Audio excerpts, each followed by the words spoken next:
Hi, everybody. How are you? I'm Lize Mogel. Whoa, loud. Before I get into this, I want to just give a big shout out to these folks, Ryan Griffiths and Sarah Ross, because this talk is based on our collaborative project, Global Cities Model Worlds, which is a traveling exhibition. So let's start. I want you to imagine that your city is host to a cultural spectacle on a grand scale. This includes fantastic architecture, public celebrations of cultural achievement, displays of national identity, pageantry, parades, costumes, and feats of human ability. There we go. Now, imagine that this spectacle has a power to put the city on the map, to make it a global city. One that's interconnected and influential, that's a stage for culture and commerce, and is a unique destination for tourism. Imagine that the spectacle has the power to revitalize the city, to make it more vibrant. That sounds good, right? The vision of this spectacle and how it impacts the city is what the promise of what's called a mega event. So what's a mega event? Well, we're talking about things like World's Fairs, the Olympics, and the World Cup, and people have also called things like biennials mega events. Mostly I'm going to talk about the Olympics just because I don't have a lot of time. Cities around the world compete fiercely to host these things, and they also use them to transform urban space, public policy, and the social order. It's sort of like creative placemaking gone wild. Pardon me, notes. So cities plan for mega events for years, but something like the Olympics only lasts 2 weeks.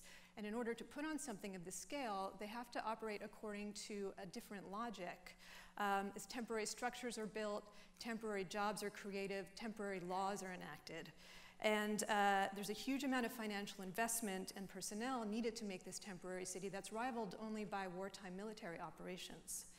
This temporary city also needs space, and a lot of it, to build event venues and accommodate the millions of people who are coming in. So the city builds things like new roads, new and improved public transit, more tourist infrastructure, a lot of beautification, and for the Olympics and World Cup, new stadiums. So who wouldn't want this stuff? And this is a huge part of how the mega event, of what sells the mega event to people and to sponsors. But mega events are basically planned and promoted by business elites, so by politicians, business leaders, corporations. Ordinary people like us are never involved in these decisions. In New York City, in the bid for the 2012 Olympics, if any of you remember this, it was basically headed up by these three guys: the mayor, a corporate lawyer, and an investment banker, and an impressive list of corporate donors, including several construction and real estate companies, all who would really benefit from the Olympics coming to New York. So these boosters use the language of placemaking to convince people that the mega event will transform the city for the better. But the big question is, better for whom? A mega event, what happens is it creates a state of exception. It's used as a justification to fast-track development projects and other kinds of changes that normally wouldn't happen so quickly, if at all. The reality of transformation can be really harsh for people who live and who work in host cities, especially for people who have less political power, like low-income communities, communities of color, and immigrant communities. And these are the communities that suffer the biggest impacts, like displacement, gentrification, and the diversion of critical resources like money from things like social programs and public services. But people do organize and they resist, and I'll show you a couple of examples. In Beijing, let me back up for a second. One way that cities make room for mega events is by moving or demolishing what stands in their way, and sometimes forcibly. In Beijing, all of the houses and businesses along an entire street were demolished for the 2008 Olympics just to beautify a stretch of the marathon route. That's it. The Sun family, whose house you see up there, refused to leave their home. They plastered slogans protesting their removal all over the building.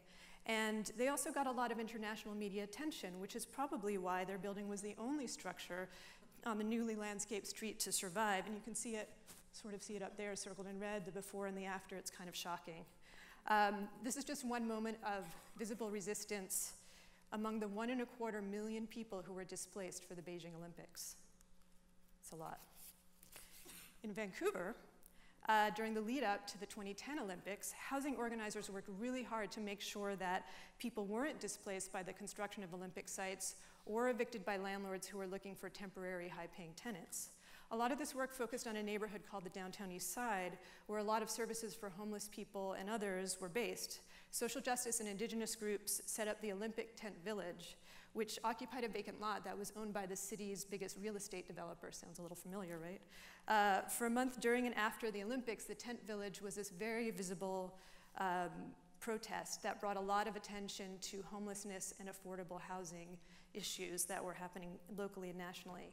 And in part because of this activist work, the usual Olympic effect was actually reversed. Instead of people being displaced, more than 60 homeless people who were camped out at the Tent Village actually got housed, which is pretty amazing. So mega events can cost billions of dollars to put on, and they often go over budget, forcing cities to make cuts elsewhere. This past summer, if you remember, there were massive protests all over Brazil, which is about to host the 2014 World Cup, and then also the 2016 Olympics in Rio. Some of this discontent stemmed from a huge amount of government spending on these two mega events. Meanwhile, people felt like more critical things were being ignored, like education, healthcare, public transportation. And the sign at the bottom reads, World Cup for whom? So what's happening in Brazil is an example of the paradox of mega events. People feel really excited about the World Cup. I mean, I am also. But they also deeply feel and resent the structural effects. So there's a really big difference between the shining promise of urban transformation and the effects of what a mega event looks like on the ground. So for me, the big question is, how do we change how mega events operate?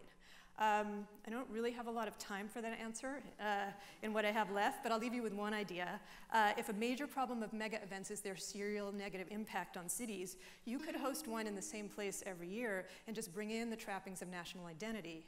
And this could even be a place that has international significance or symbolism like Antarctica, where there's plenty of room to put on something as huge as the Winter Olympics.